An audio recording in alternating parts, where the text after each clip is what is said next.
कि कुछ ना कुछ उस आंदोलन से मिला। मैं मानता हूं कि पूर्णतः बुद्ध विहार हमको नहीं मिला, लेकिन फिर भी कुछ ना कुछ वहां पर हमको मिला।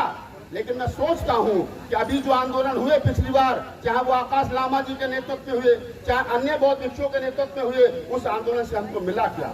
2 साल पहले, 1 साल पहले आंदोलन दोबारा शुरू हुआ। बीती ज्योति से मुझे नहीं पता, लेकिन मुझे पता इतना जरूर है कि अगर वो लोग, आकाश लामा जी जो बौद्ध भिक्षु नहीं है, उपासक है, ये बात अलग है कि वो पैंट के ऊपर हल्का सा छीवर जैसा रंग का कपड़ा पहन करके रहते हैं, और वो लोग उनको कई बार बौद्ध भिक्षु भी समझ के नमन भी कर लेते और उसका विरोध भी नहीं करते कि मैं बौद्ध भिक्षु नहीं। जब सरकार, आपको गया पुलिस इतनी बहादुर हो गई, नीतीश सरकार इतनी बहादुर हो गई कि वो हमारे आंदोलनकारियों को खदेड़ देती है, हमारी महिलाओं के बाल नोचती है। और तो और इस आंदोलन की एक उपलब्धि जरूर बता देता हूँ मैं आपको, मेरी बात बुरी लगेगी, मैं बता देता हूँ कि पहली बार बोध गया के अंदर, बोध गया के मेन टेम्पल में जय श्री राम के नारे लगे जो आज तक नहीं लगे थे। ये दुखद है और इसके लिए हमको लड़ना पड़ेगा, इसके लिए हमें संघर्ष करना पड़ेगा।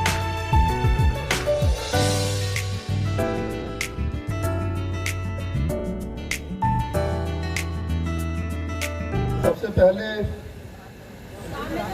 इस प्रोग्राम के आयोजक भिक्षुगण, उपासकगण, हमारे साथी सभी का साधुवाद। विषय जो है वो बड़ा गंभीर है। लड़ाई एक दिन की नहीं है। लड़ाई 1920 से शुरू होकर के और हम 2025 में उस लड़ाई को लड़ रहे हैं। अगर मैं ये कहूं तो 1920 से लेकर के और अब तक लगभग 105 वर्ष के इस आंदोलन में कई पीढ़ियां खपी हैं, कई पीढ़ियां लड़ाई लड़ते लड़ते चली गई। उसके बावजूद भी इस 105 वर्ष के आंदोलन में, बौद्ध गया को मुक्त कराने के लिए इस आंदोलन में क्या हमको मिला और जो हमको चाहिए था, हम आज भी उसकी लड़ाई जो है वो लड़ रहे हैं। वर्तमान में आंदोलन देश भर में चल रहा है। आपकी संख्या कम है, ज्यादा है, हजारों में है, लाखों में है, ये मायने नहीं रखता। मायने ये रखता है कि आप जो जिस नीयत के साथ यहाँ बैठे हो, आपकी चाहत, आपकी इच्छा इस आंदोलन को आगे लेकर के जाएगी। 1920 में जब महात्मा गांधी और उस समय के हमारे जो राष्ट्रपति, पहले राष्ट्रपति थे राजेंद्र प्रसाद जी, उनके बीच में एक कमेटी बनी। उन्होंने कहा, महात्मा गांधी ने पंडित क्या नाम है अपने हमारे जो राजेंद्र प्रसाद बाबू को, कि आप इसको थोड़ा सा देखिए किस बात के लिए लोग आंदोलित हैं। तो एक कमेटी बनी और उस कमेटी में उस समय एक डिसीजन लिया गया था कि यहाँ पर इसका पूजा वंदना तो कोई भी कर सकता है, लेकिन ये जो मंदिर है ये बुद्धिस्ट टेम्पल है, तो बुद्धिस्टों के लिए रहेगा। उसके बाद में आगे चला, आंदोलन हुए, और जितना मुझे याद आ रहा है कि 1990 और 91 और 92 के आसपास जो भदंत आनंद महाथेरा, बदंत सुरेश सुसाई जी, और उस समय नागार्जुन सुरेश सुसाई और करुणाकरण साहब जो आजकल आप तमाम लोगों के बीच घूमते हैं, बनते जी, उन लोगों के साथ में उन लोगों ने आंदोलन स्टार्ट किया। देश इकट्ठा हुआ महाबोधि महाविहार को कहीं ना कहीं आजाद कराने के लिए, और उसका परिणाम भी आया, उसका रिजल्ट भी आया। जब वहां पर यह हुआ कि इसमें बौद्धों की उपस्थिति होनी चाहिए, तो आपको पता होना चाहिए कि उस आंदोलन से 2-3 चीजें निकली। ये निकला कि 4 हिंदू पुजारी रहेंगे, 4 बौद्ध जो है वो पुजारी रहेंगे, और 9वां जो डीएम है उस कमेटी का चेयरमैन रहेगा। आंदोलन हुआ तो हमारे पहली बार 4 बौद्ध भिक्षु और उनके साथ में 10-12 बौद्ध भिक्षु, अम्बेडकरवादी बौद्ध भिक्षु पहली बार उस कमेटी में पहुंचे। तो उस बौद्ध विहार का विकास हुआ, उस बौद्ध विहार का निर्माण हुआ। जो घोटाला वहां पर होता था वो घोटाला बंद हुआ, और 2003 तक अम्बेडकरवादी थेरावादी परंपरा के बौद्ध भिक्षु उस कमेटी में रहे। उसके बाद में फिर आंदोलन हुआ, 2005 से मुझे जितना पता है मैं उतनी बात आप लोगों के साथ साझा कर रहा हूं कि उसके बाद आंदोलन हुआ। मंच पर एक बौद्ध भिक्षु हमारे बीच बैठे हैं, भिक्षु बीपी ज्योति जी, जिनको मुझे खूब याद है 2015 में यही आंदोलन हुआ था और लाखों की संख्या में लोग आए थे महाबोधि महाविहार को आंदोलन कराने के लिए। मैं भी उस आंदोलन का हिस्सा था। पिछले आंदोलनों में जितनी बार भी आंदोलन हुआ, 2 बार आंदोलन हुआ, 3 बार हुआ, 4 बार आंदोलन हुआ, कम से कम सरकारों को बाध्य किया गया। मैं आज भी जब पुराने आंदोलनों की फोटो देखता हूं, मैं देखता हूं कि भदंत आनंद महाथेरा जी सोनिया जी से मिल रहे हैं, भदंत आनंद महाथेरा जी के साथ में बीपी थीरो ज्योति जी वो तमाम मनमोहन सिंह जी से मिल रहे हैं, सरकार से मिल रहे हैं, बात कर रहे हैं, क्योंकि लड़ाई सरकार से है। सरकार ने कानून बना रखा है और उस कानून को निरस्त कराना है। तो ये पिछले आंदोलन की खूबियां रही हैं कि भदंत आनंद के नेतृत्व में, सुरेश ससाई के नेतृत्व में, करुणाकर जी के नेतृत्व में और बीपी थीरो जी के क्या नाम है नेतृत्व में आंदोलन लड़ा गया, आंदोलन किया गया और उसकी ये खूबसूरती रही कि कुछ ना कुछ उस आंदोलन से मिला। मैं मानता हूं कि पूर्णतः बुद्ध विहार हमको नहीं मिला, लेकिन फिर भी कुछ ना कुछ वहां पर हमको मिला। लेकिन मैं सोचता हूं कि अभी जो आंदोलन हुए पिछली बार, चाहे वो आकाश लामा जी के नेतृत्व में हुए, चाहे अन्य बौद्ध भिक्षुओं के नेतृत्व में हुए, उस आंदोलन से हमको मिला क्या? 2 साल पहले, 1 साल पहले आंदोलन दोबारा शुरू हुआ, हम भी उसका हिस्सा रहे, हमें भी एज ए मीडिया प्रभारी बुलाया गया, हमसे भी पूछा गया कि बताइए कैसे और क्या करना है। मैं आकाश लामा जी से मिला, मैंने कहा कि बेहतर ये होगा आप लोगों के लिए कि पुराने आंदोलनकारियों से मिलिए, भदंत आनंद जी जिंदा उनसे मिलिए, करुणाकर जी जिंदा उनसे मिलिए, सुरेश ससाई जिंदा उनसे मिलिए, तमाम उन लोगों से, बौद्ध भिक्षुओं से मिलिए, उन आंदोलन के बड़े चेहरों से मिलिए, उनसे पूछिए कि आंदोलन कैसे लड़ा जाएगा। क्या कम्युनिकेशन गैप रहा मुझे नहीं पता, क्यों नहीं मिले वो घंटे बीपी थीरो ज्योति से मुझे नहीं पता, लेकिन मुझे पता इतना जरूर है कि अगर वो लोग, आकाश लामा जी जो बौद्ध भिक्षु नहीं है, उपासक है, ये बात अलग है कि वो पैंट के ऊपर हल्का सा छीवर जैसा रंग का कपड़ा पहन करके रहते हैं और वो लोग उनको कई बार बौद्ध भिक्षु भी समझ के नमन भी कर लेते हैं और उसका विरोध भी नहीं करते कि मैं बौद्ध भिक्षु नहीं, जबकि उनको करना चाहिए कि मैं बौद्ध भिक्षु नहीं हूँ।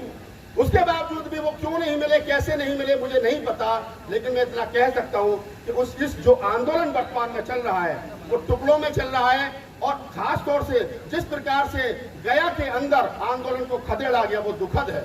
आज तक 1920 से लेकर के और 2015-16 तक जब तक आंदोलन भदंत आनंद महाथेरा, करुणाकर और सुरेश ससाई और बीपी थीरो ज्योति जी के नेतृत्व में चला, तब तक आंदोलन की पुलिस की हिम्मत नहीं हुई कि कभी आंदोलनकारियों को खदेड़ दिया जाए। लेकिन इस बार क्या गलती हुई, ये विचारने प्रश्न है। क्या कहाँ कमी रह गई, क्यों पुराने आंदोलनकारियों से नए आंदोलनकारियों ने बातचीत करने में अपनी बेइज्जती महसूस की, क्या कारण, क्या वजह रहा है, इस पर चर्चा करनी चाहिए ओपन मंच पर, जैसे भी हो सके वो कमियां दूर करनी चाहिए। आखिरकार आपको गया पुलिस इतनी बहादुर हो गई, नीतीश सरकार इतनी बहादुर हो गई कि वो हमारे आंदोलनकारियों को खदेड़ देती है, हमारी महिलाओं के बाल नोचती है। और तो और इस आंदोलन की एक उपलब्धि जरूर बता देता हूँ मैं आपको, मेरी बात बुरी लगेगी, मैं बता देता हूँ कि पहली बार बोध गया के अंदर, बोध गया के मेन टेंपल में जय श्री राम के नारे लगे जो आज तक नहीं लगे थे। ये दुखद है और इसके लिए हमको लड़ना पड़ेगा, इसके लिए संघर्ष करना पड़ेगा।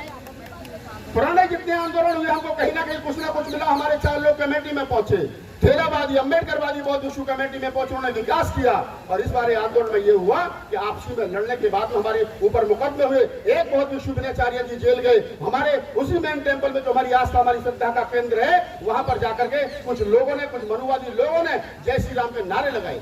ये इस आंदोलन की उपलब्धि हो सकती है, लेकिन मैं फिर कह रहा हूं कि आंदोलनकारियों को चाहिए, चाहे तो ये वाला पक्ष हो चाहे वो वाला पक्ष हो, भदंत आनंद महाथेरा, भदंत करुणाकर और तमाम वो पुराने आंदोलन के जो जिम्मेदार लोग थे, जिम्मेदार बौद्ध भिक्षु हैं, उनके साथ बैठकर के डिस्कस करना चाहिए और डिस्कस करके इस आंदोलन को कैसे गंभीरता से, जिम्मेदारी से लड़ा जाएगा। मैं चाहता हूं कि इस आंदोलन से देश का वो प्रत्येक व्यक्ति जुड़े जो बाबा साहब डॉक्टर अम्बेडकर और फूले कबीर नानक रैदास के आंदोलन से जुड़ा है।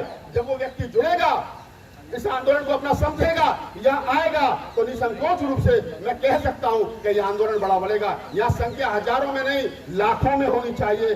वर्तमान सरकार जो विदेश के अंदर जाकर के कहती है कि हम तो बुद्ध की धरती से आए, हमने दुनिया को बुद्ध दिया है, हमने युद्ध नहीं दिया, उसी सरकार ने भारत में बुद्ध के खिलाफ युद्ध छेड़ रखा है। ये बात हमको समझनी पड़ेगी। और यहाँ पे बौद्ध भिक्षुओं को भी चाहिए, जो लोग, जो बौद्ध भिक्षु आरएसएस की गोद में बैठ करके बुद्ध और राम की बात कर रहे हैं, उनको कम से कम बाबा साहब डॉक्टर अम्बेडकर की 22 प्रतिज्ञा पढ़ लेनी चाहिए कि देश के अंदर अगर बुद्धवाद जिंदा है तो वो अम्बेडकरवाद की वजह से जिंदा है। बुद्ध और अम्बेडकर एक सिक्के के 2 पहलू हैं। अम्बेडकर को अलग करके हम बुद्ध को जिंदा नहीं रख सकते, और जो लोग अम्बेडकर को अलग करके बुद्ध को जिंदा रखना चाहते हैं उनको खास चेतावनी है। मैं एक बात और कह रहा हूं, इस देश के अंदर 2 तरीके की विचारधारा रन कर रही है।